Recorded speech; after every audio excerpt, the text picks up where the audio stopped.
welcome to On the Middle East, Al Monitor's podcast on the big stories unfolding in the region. My name is Amber Zaman, and today I'll be looking at escalating tensions in the Red Sea, where the United States just carried out a fourth round of missile strikes against sites controlled by Shia Houthi rebels in Yemen.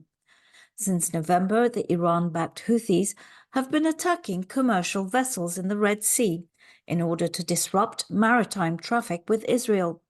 They say they will only stop when Israeli aggression against the Palestinians in Gaza ends. The United States has been hitting back since January 11th from naval ships deployed in the Red Sea, and on Wednesday, the Biden administration announced that it was reassigning the Houthis to its list of specially designated global terrorists. The move has prompted worries that Yemen's estimated 32 million people will bear the brunt. More than 75% of all Yemenis depend on aid for their survival. US officials insist that military action against the Houthis is solely aimed at containing and deterring them. However, there is mounting concern that the conflict will broaden. With us here to discuss the latest developments is Badr Al-Saif, a Harvard-trained assistant professor of history at Kuwait University.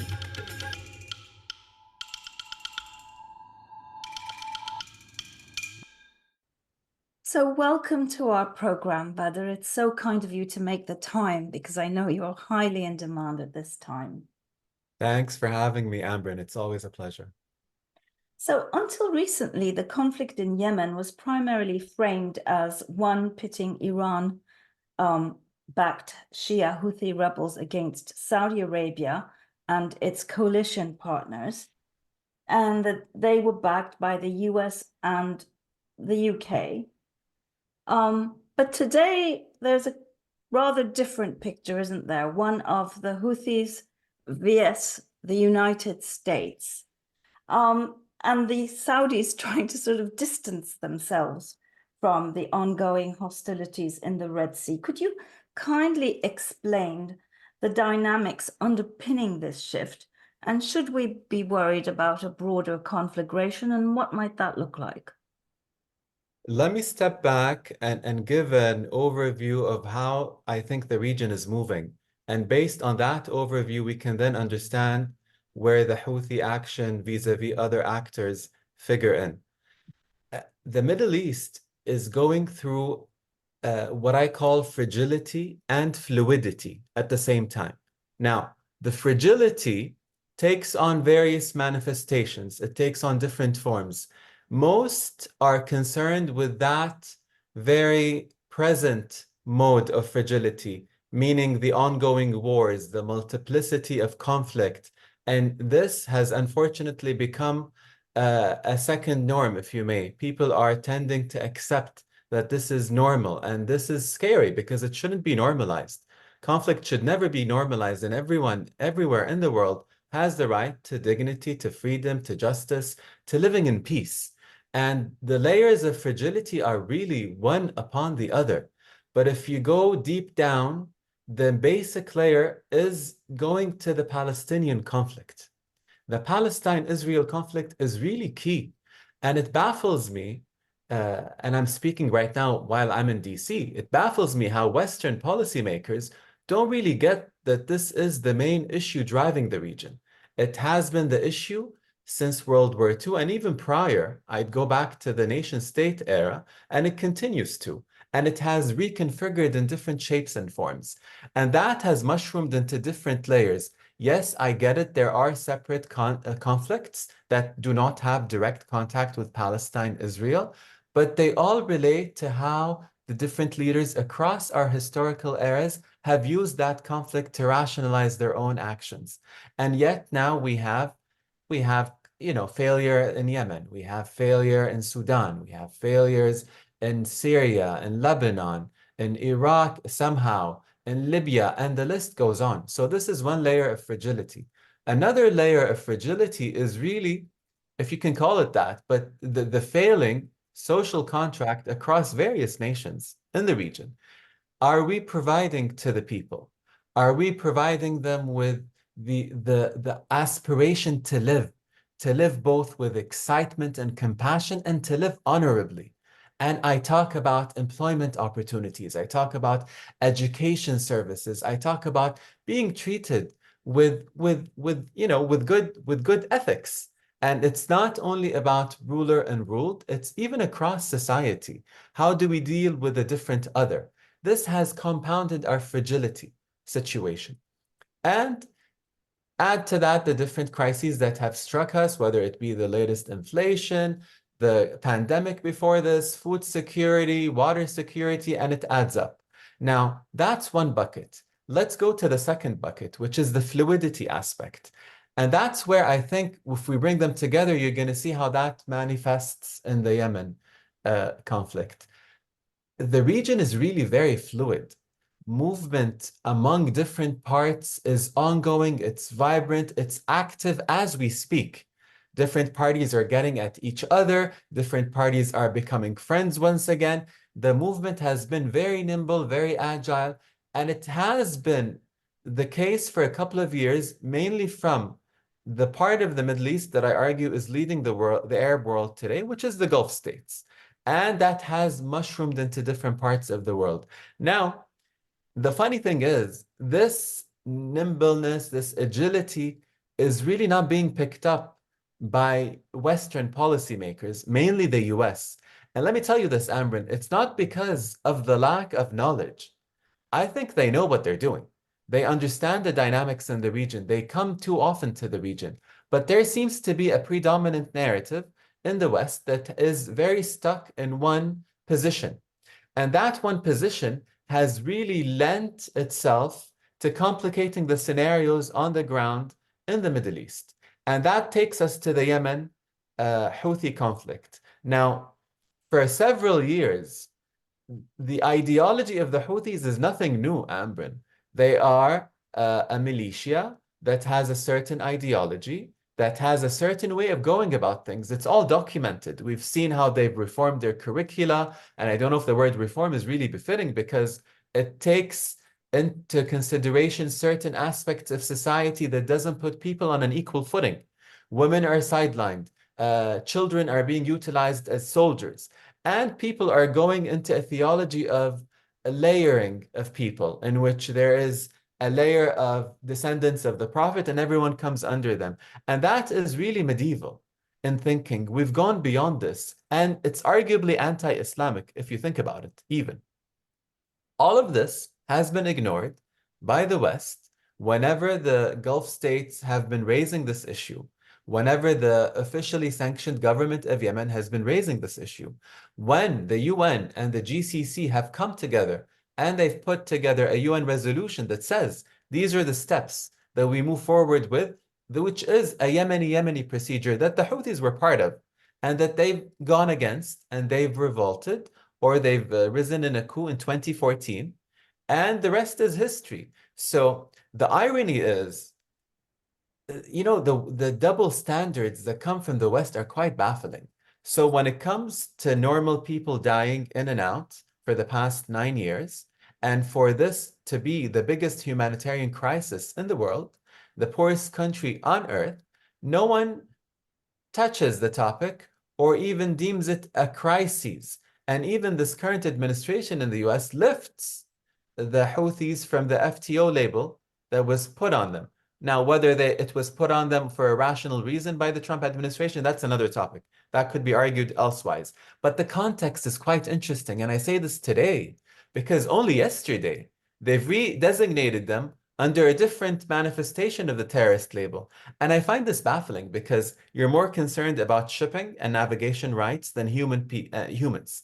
And this is concerning. Now, to your question, and this has been a long-winded introduction. I hope Not it at wasn't all. It was boring. incredibly useful to our audience because too often we ignore the background and dive into the current situation, as I did with my question. So thank you, Badr, for that introduction. Thank you. And this context is key because it tends to be forgotten. Now, the Houthis are there because they want to solidify their presence in Yemen. This quest for Palestine has been part of their ideology. It's not as if it was born today, but it's also being used to advance their own purposes.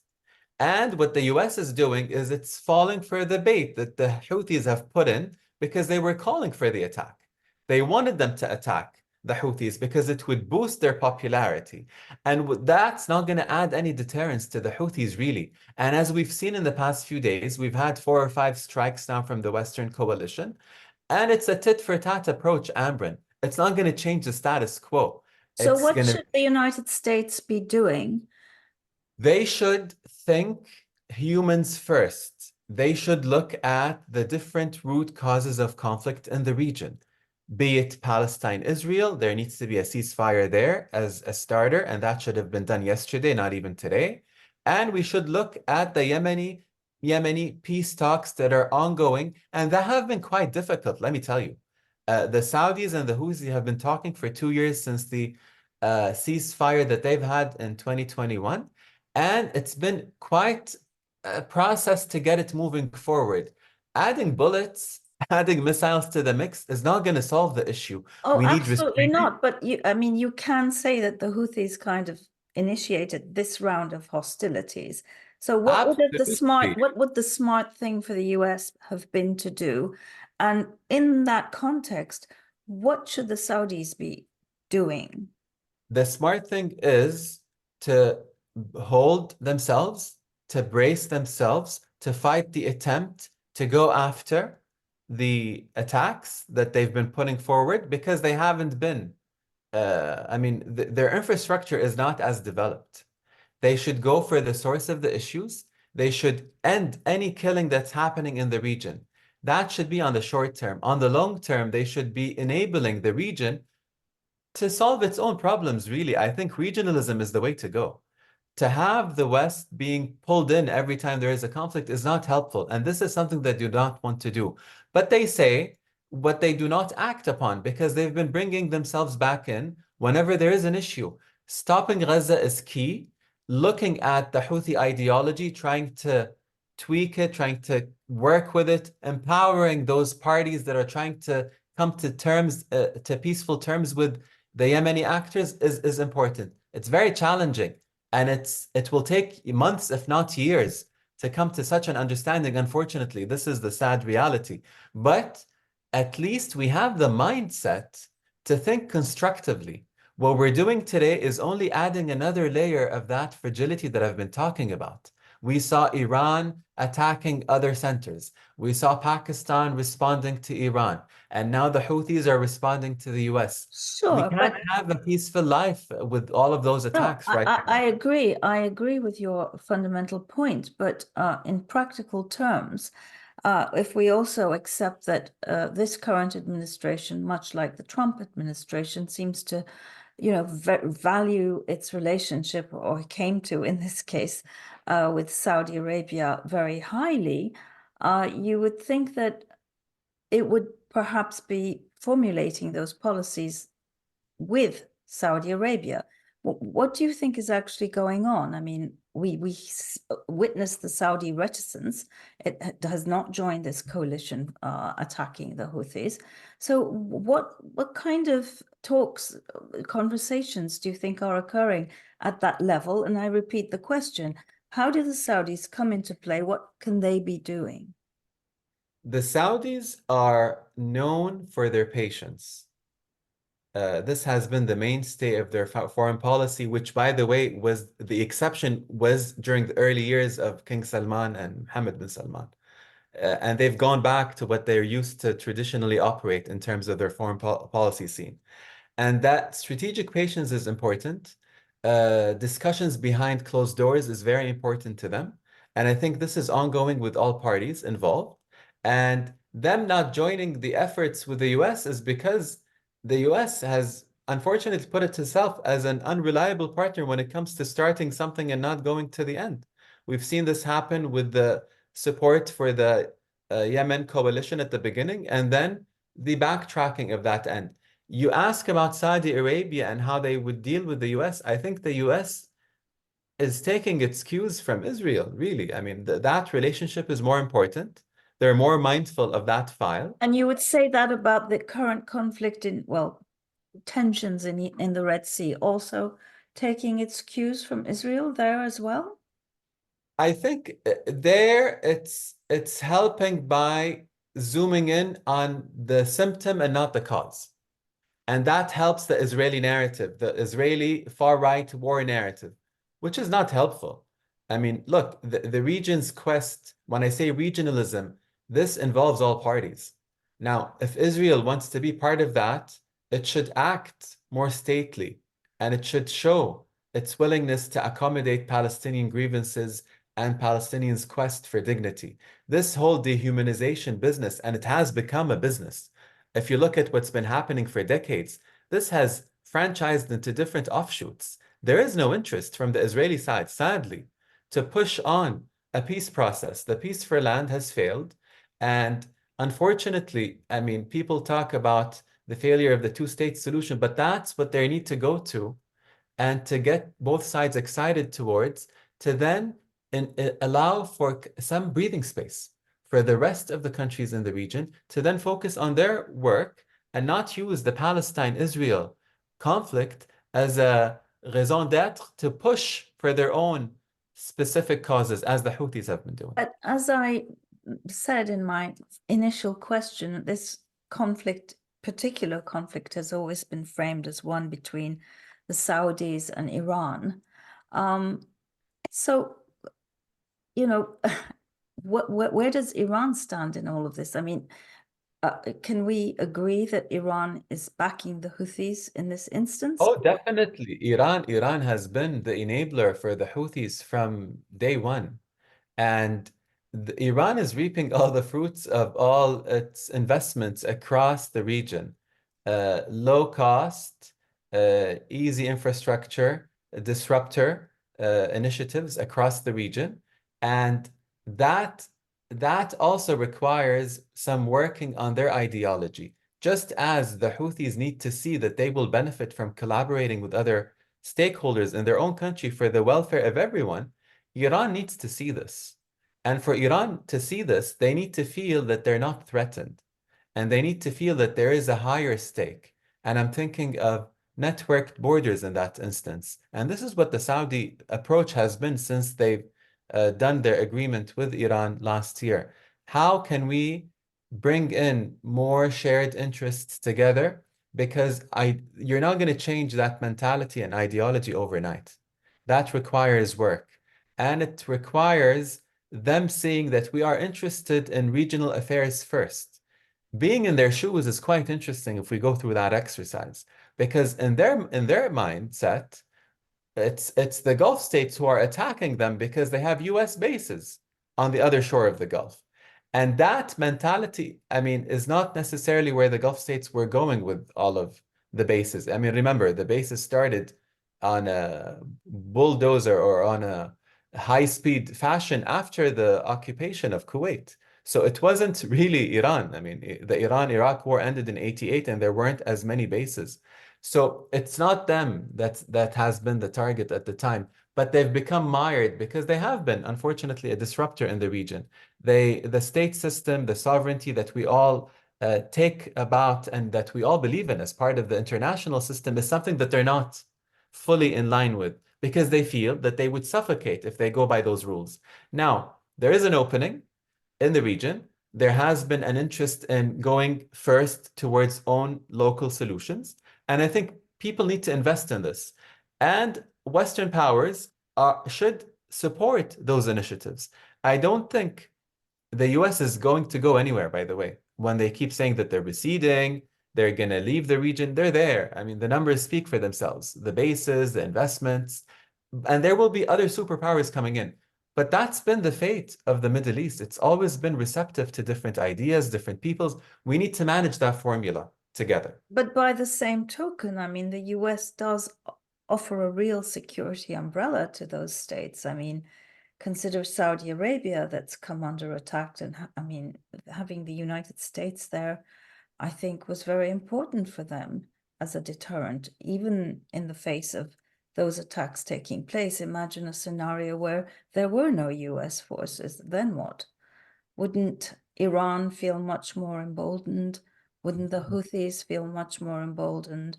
I mean, do you believe that the US should be pulling out?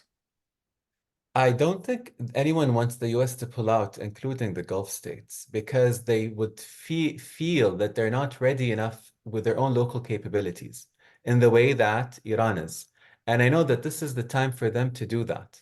But to also, I mean, they haven't been there for the Saudis when the Abqaiq attack happened in 2019.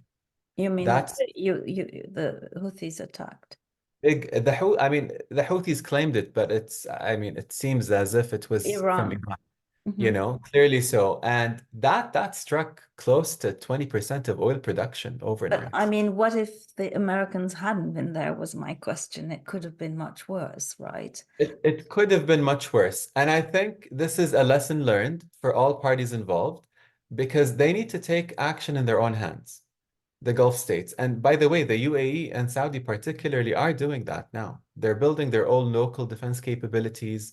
They're trying to have uh, industries that cater to those fields within their countries. So this will take time. Um, I don't think, I mean, it's unfortunate that we're at this stage, but I think it's tactical when it comes to the Iran-Saudi relationship at the moment, the thawing of relations. I think each party is trying to pick up their pace and understand where the other is before an unfortunate another round comes in.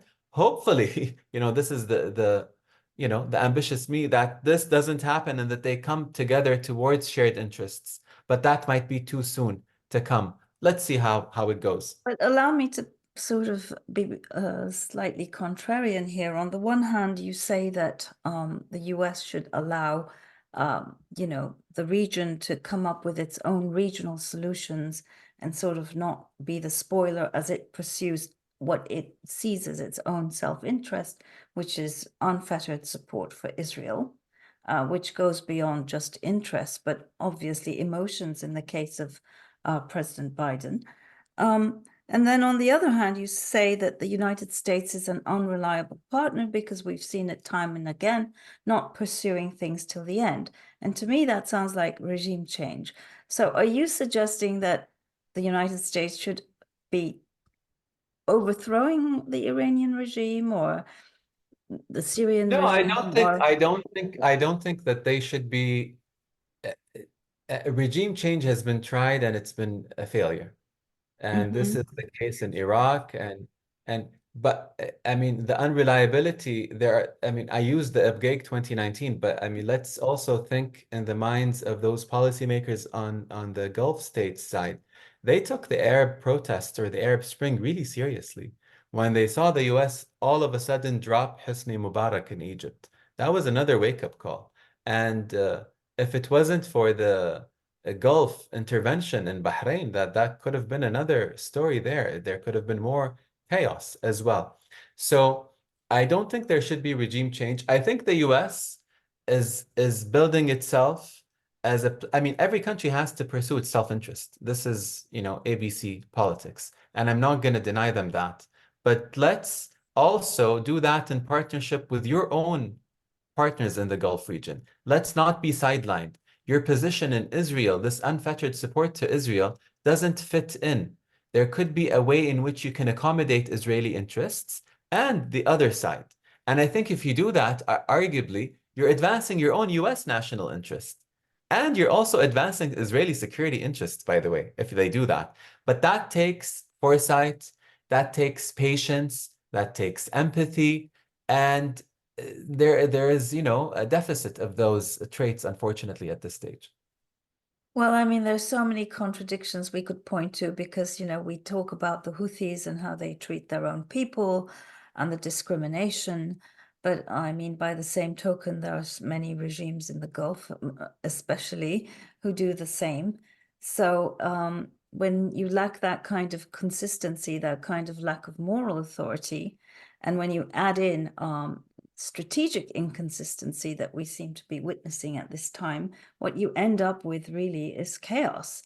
And that's very alarming. So I guess I have two more questions for you, Badr. One is, we mentioned the Shia element and the Houthis obviously are Shia. Um, How important is that, do you think, in the context of the Saudi Houthi hostility? And I mean, because we know there is a small Shia minority in Saudi Arabia that happens to inhabit a very strategic area, right? A lot of the oil is in that region. Tell us a little bit more about that. I think this is a political conflict, and if there is any religious motifs, they're being used for political purposes. Houthis are Zaydis, and that branch of Shiism is not the branch that aligns with Iran or the inhabitants of the Eastern Province, by the way.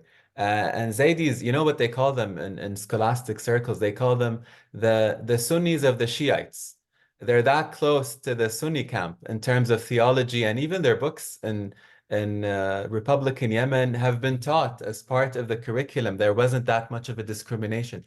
I think the issue with the Houthis has always been back in the era of Saleh, President Saleh of Yemen, was that they were sidelined and that they were not allowed to, practice in their own way or to govern federally in their own northern Saada region.